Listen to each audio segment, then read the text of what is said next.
早铲除，永绝互换。全力催动啊，真是麻烦找上。鬼鬼祟祟的。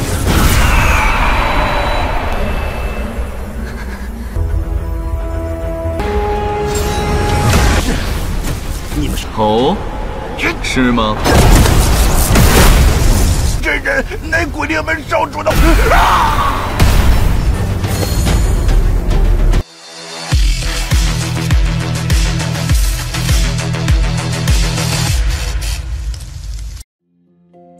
Halo semuanya, selamat datang di Ruang Sinema. Bagaimana kabar kalian semua? Semoga selalu sehat dan baik-baik saja.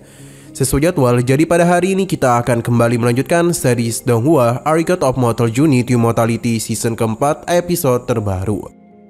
Yang mana ini adalah episode yang ke-41 atau yang ke-165. Namun sebelum kita mulai, lebih baik kita lihat lagi apa saja yang telah terjadi pada episode sebelumnya. Kemarin Hanli membenarkan kalau dirinya memang adalah paman buyut dari keluarga Han. Selain itu, Li Feiyu merupakan teman yang dekat dengan dirinya dan sudah dianggap sebagai seorang saudara. Ia tidaklah pernah menduga kalau kedua keluarga mereka akan berhubungan hingga sekarang. Selain itu, Hanli juga memberitahu kalau para anggota keluarga Han tidaklah memiliki akar spiritual yang bagus. Jadi tidak ada yang bisa menjadi seorang kultivator sepertinya. Hanli pun memberikan beberapa pil kepada Li. Sedangkan untuk kepala keluarga Han, dia berikan sebuah senjata yang sangat kuat. Saking kuatnya, senjata itu hanya bisa digunakan sebanyak 3 kali. Hanli yakin semua itu sudah lebih daripada cukup untuk dapat menyelamatkan keluarga dari kehancuran. Setelah semua itu, Hanli pun pergi ke kota yang dulu sempat dia singgahi. Sama seperti desanya, kota ini juga telah mengalami banyak perubahan. Namun di tengah semua itu, Hanli merasakan ada beberapa tikus yang tak jauh dari tempatnya. Sekarang kita akan melanjutkan episode terbarunya. 100 km di luar kota Jiuyu, kita diperlihatkan kepada para murid dari Sekte 6 Hantu, yang mana saat ini mereka telah merasakan posisi orang yang sedang mereka cari.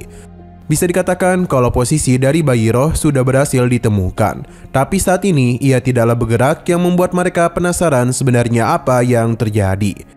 Para murid berpikir kalau tindakan mereka sudah dirasakan oleh sosok itu, yang tentu saja membuat mereka bingung karena tidaklah mungkin hal itu terjadi. Pasalnya teknik perasa yang mereka gunakan hanya bisa dirasakan oleh bayi roh saja. Selain itu, posisi mereka berada begitu jauh dari jangkauan seorang kultivator Nation Soul biasa. Lantas apakah lawan mereka merupakan monster tua di tahap akhir Nation Soul? Han Yunzi menyadari kalau posisi bayi roh tengah melakukan pergerakan kemari, yang mana ini tentu saja membuat mereka ketakutan. Terlebih lagi, pergerakan yang sosok itu lakukan sangatlah cepat. Sadar kalau lawan mereka sangatlah mengerikan, maka mereka pun harus segera melarikan diri, karena jika tidak mereka itu akan meninggoy. Namun untuk mencegah hal buruk terjadi, maka mereka akan memberikan sinyal kepada cabang Sekte Roh Hantu. Dalam pelarian itu, mereka juga harus memberikan sinyal kepada leluhur, karena masalah ini bukanlah sesuatu yang dapat mereka atasi. Sedangkan Hanli sendiri menggunakan sayap petir dan guntur miliknya. Yin Yu memuji kesadaran ilahi milik tuannya, padahal posisi lawan berada begitu jauh, namun tetap dapat dia rasakan dengan sangat mudah.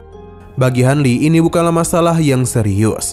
Pasalnya lawannya hanyalah di tingkat core formation saja.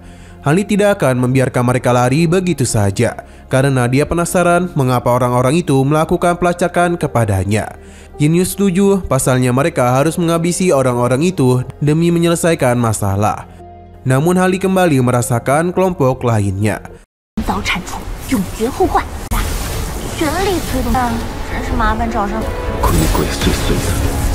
Kembali kepada murid ini yang agak panik karena takut tidak dapat tiba di cabang Sekte Hantu dengan tepat. Tapi sesaat kemudian ada beberapa orang dari Sekte Roh Hantu yang tengah menuju kemari. Alhasil kedua tetua ini pun penasaran apa yang tengah dilakukan oleh para murid pengendali roh di tempat ini. Pertemuan pun telah terjadi. Kedua tetua ini tahu kalau mereka adalah Han dan Liu dari Sekte Pengendali Roh. Liu tidak akan membiarkan informasi dari bayi roh diketahui, jadi dia akan mencoba menyelesaikan masalah ini. Hanya saja mereka lupa kalau ini merupakan negara Su, wilayah dari Sekte Roh Hantu. Seharusnya mereka itu lebih dahulu memberikan salam. Liu meminta maaf karena mereka tengah dalam kondisi terdesak. jadi tidaklah sempat datang ke sekte roh hantu. Namun kedua tetua ini tidak mendengarkan alasan mereka, sekaligus bertanya apakah mereka pernah pergi ke pegunungan Taeyu. Liu tidaklah membenarkan hal itu. Mungkin kultivator yang berada di belakang mereka sempat pergi ke pegunungan Taeyu karena waktunya sama persis. Alhasil kedua tetua semakin penasaran dan kemungkinan kultivator itu berasal dari sekte pengendali roh juga. Liu tidaklah membenarkan hal itu, bahkan dia bersumpah tidak kenal dengan sosok tersebut. Ia mempersilahkan mereka untuk bertanya langsung kepadanya. Nah, sayang sekali Han menyadari kalau sosok yang mengejar mereka tengah datang semakin cepat, yang tentu saja membuat Liu menjadi panik. Ia meminta maaf kepada para tetua karena harus kembali melakukan perjalanan.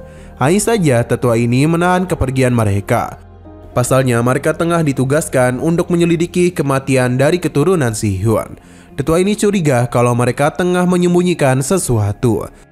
Jadi kedua tetua mengajak mereka untuk memastikan identitas dari sosok yang berada di belakang sana.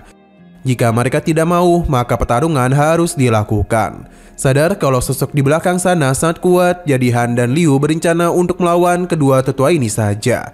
Alhasil ketegangan pun mulai terjadi antara kedua belah pihak. Han mengajak juniornya untuk melakukan pertarungan. Namun semua itu sepertinya sudah terlambat. Pasalnya aura dari keberadaan Han Li sudah semakin dekat saja. Padahal jaraknya lumayan jauh, namun kekuatannya sudah mampu mereka rasakan. Karena ini adalah kehadiran dari sosok monster Nation Soul membuat para tetua menjadi begitu panik. Karena kedua gadis ini ingin menjebak mereka. Sama. 师姐，怎么办？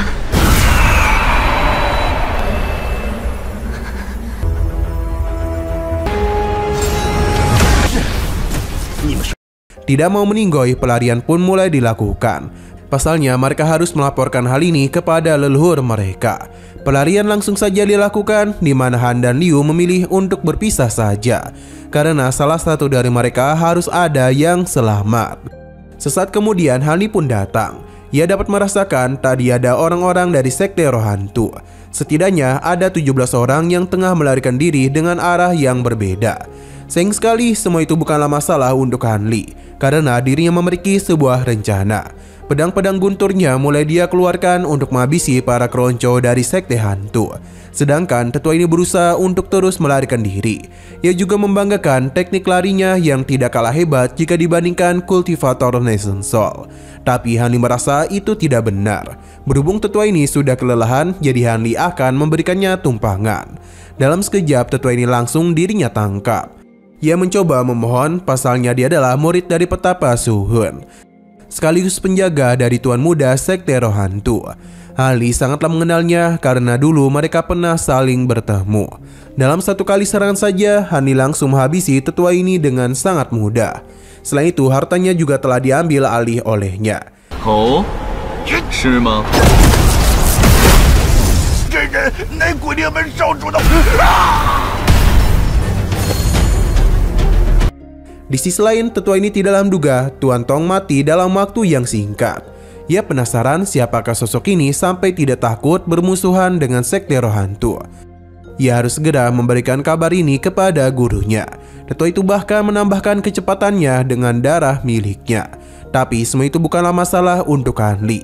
Serangan langsung saja dia lancarkan, dan meskipun tetua ini mencoba mengajaknya berbicara, tapi Han Li tetap memilih langsung menghabisinya. Karena sekte roh hantu juga pernah melakukan hal yang sama kepada mereka. Serangga pemakan emas langsung saja melahap harta tetua itu untuk menghapus semua jejak. Tapi Han Li agak khawatir karena semakin kuat serangga pemakan emas, maka kendalinya tidaklah semudah yang dulu lagi. Ia harus kembali mempelajari teknik pengendali yang lebih kuat. Di sisi lain, sudah hampir 8 menit para murid dari pengendali roh melarikan diri. Tapi dalam sekejap 4 murid sudah mati. Han tidaklah menduga dengan apa yang terjadi. Sepertinya mereka terlalu meremehkan kultivator itu. Seharusnya sejak tadi mereka pergi saja dan tidak peduli dengan orang-orang dari sekte roh hantu. Tapi dalam perjalanan itu dia menjadi sangat panik, pasalnya sosok yang mengejarnya sudah semakin dekat. Benar saja, Han Li pun muncul. Hanya saja dia tidaklah memperlihatkan keberadaannya sebab dia ini mengenali gadis itu. Jadi Han Li pun langsung saja melakukan sesuatu kepadanya yang seketika saja membuat Han tidak sadarkan diri.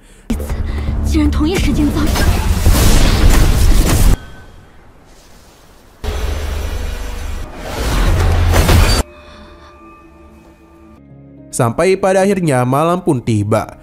Han mulai sadarkan diri dan dia ini sangatlah terkejut dan apa yang terjadi. Karena bagaimana mungkin sosok itu tidak melakukan apapun kepadanya. Bahkan ia tidaklah menyakiti dirinya. Selain itu, tas penyimpanan miliknya juga masih ada. Jadi Han mulai berpikir kalau sosok kuat ini kemungkinan mengenal dirinya. Tapi sepertinya itu tidaklah mungkin. Karena selain leluhur pendiri sekte pengendali roh, tidak ada kultivator Renaissance Soul yang ia kenal lagi. Han mengecek keberadaan dari para murid lainnya yang sepertinya hanya ia saja yang selamat. Sedangkan dia tidak tahu apakah Liu telah gugur atau keluar dari jangkauan kekuatannya. Tapi berdasarkan kekuatan dari monster Renaissance Soul itu, mungkin hal buruk telah terjadi kepadanya. Han memutuskan untuk kembali melanjutkan perjalanan sambil kepikiran dengan alasan sebenarnya mengapa sosok kuat itu tidak menghabisi nyawanya. Sino berpindah kepada Han Li yang mana dirinya tengah pergi membawa Liu bersamanya. Yin Yu memberikannya selamat karena tuannya telah mendapatkan gadis cantik. Tapi bukan itu tujuan Han Li karena ada sesuatu di dalam tubuh gadis ini yang menarik perhatiannya. Kembali ke beberapa jam sebelumnya, di mana Liu masih terus melarikan diri dari kejaran Han Li. Yang tidak mati begitu saja mulai melakukan sesuatu untuk bisa menyelamatkan nyawanya. Jadi Liu pun menggunakan para serangganya. Sesaat kemudian Han Li pun muncul, di mana Liu sangatlah terkejut, begitu pula dengan Han Li, yang mana ia tidak menduga dapat bertemu dengannya. Han Li tahu betul kalau ini adalah Li Pan S6 sayap peringkat 18 dari daftar serangga aneh. Serangan langsung saja Liu lakukan, tapi Han Li dengan sangat mudah menumbangkan para serangga itu dengan teknik petirnya. Alhasil para serangga itu pun telah terkurung. Di sini Han Li langsung saja membuat Liu pingsan. Berhubung dia itu sangat tertarik dengan para serangga ini, jadi dia pun memutuskan untuk menyimpannya dan juga membawa Liu bersamanya.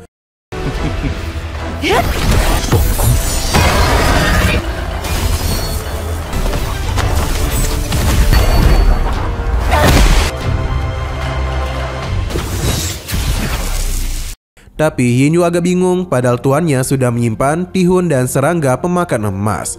Lantas apakah Li Pan S ini sehebat itu? Bagi Han Li, serangga roh ini bukanlah hewan biasa. Karena jenis Li Pan itu berasal dari roh kuno dari era barbar. Konon dia itu memiliki garis darah naga es jati dengan atribut es juga. Setelah berkembang menjadi tubuh dewasa, seluruh tubuhnya akan berwarna putih salju. Kekuatannya mampu membekukan sebuah wilayah dengan sangat mudah. Tapi sayang sekali roh itu sudah mengakui Liu sebagai majikannya. Jadi sulit bagi Han Li untuk mengambilnya secara paksa. Selain itu, teknik mengendali binatang roh milik Liu sepertinya jauh lebih unggul darinya. Yin Yu akhirnya paham dengan tujuan tuannya. Tapi dia itu masihlah penasaran mengapa gadis sebelumnya juga dilepaskan. Ini semua terjadi karena di dalam tubuh Han Yunji, Han Li melihat bayangan dari adik kecilnya. Sepertinya ia memang tidak bisa bertindak terlalu kejam, karena itu bukanlah sifat sejati Han Li. Setelah mereka kembali ke negara Xiu, maka sekte roh hantu dan sekte pengendali roh tidak akan bisa berbuat apa-apa. Terlebih lagi, aliran jalan langit dan aliran iblis telah saling bermusuhan. Selama mereka tidak terjebak dalam lingkup kekuasaan pihak lain, maka meskipun orang-orang itu sangat marah, tapi tidak ada yang bisa mereka lakukan kepadanya. Tapi Yin Yu merasa kalau hari ini tuannya itu tidaklah terkalahkan kemanapun dirinya bertindak. Han Li hanya tersenyum saja, pasalnya lawannya kali ini hanyalah kultivator Corporation saja. Jadi bukanlah hal yang sulit untuk bisa dia singkirkan.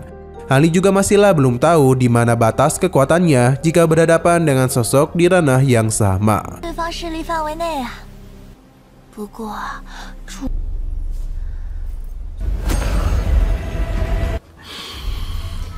至于所向披靡。 Nah, sayang sekali lagi seru-serunya, episodenya pun harus bersambung dulu. Oke, sekian dulu pada video kali ini. Untuk video selanjutnya akan segera hadir. Jadi bagi kalian yang ingin mengikuti series ini, langsung saja klik subscribe dan aktifkan loncengnya. Terima kasih yang sudah menonton video sampai habis. Jika kalian suka pada video ini, klik like dan share ke teman-teman kalian tentang channel ini. Dan ditunggu aja kelanjutannya. Oke, sampai jumpa di video selanjutnya.